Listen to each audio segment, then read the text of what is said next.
এই মাকতাবের জন্য কল দিয়েছে আল্লাহ, তুমি তাকে নেখায় দাস করো। আল্লাহ তার খায়তে মতো বরকত দান করো। রোজগার ব্যবস্থা করে দাও।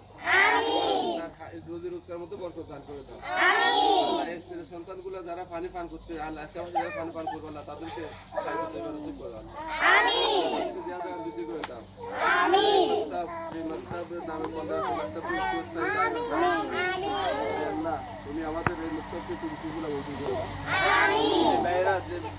লোকেরা এই কলটা দিয়েছে আল্লাহ, আল ইসলাম তার সকল সদস্যকে আল্লাহ তুমি হায়াতে তৈরি মানুষকে করে দাও। সবাইকে তুমি সালেমে থাকার তৌফিক দান করে দাও। আল্লাহ আমাদের এই কল দিয়ে আমাদের অনেক উপকার করেছে আল্লাহ, যারা আমাদেরকে এই মুসলিমের বাচ্চাদের পানি খাওয়ার জন্য উপকার করেছে আল্লাহ, তুমি তোমার বান্দাদেরকেও তোমার সকল কল্যাণ দান করে দাও। সাল্লাল্লাহু তাআলা আলা খায়রি খালকি মুহাম্মদ ওয়া আলিহি ওয়া আসহাবিহি আজমাইন। আমিন বিরহমাতিকা ইয়া আরহামার রাহিমিন।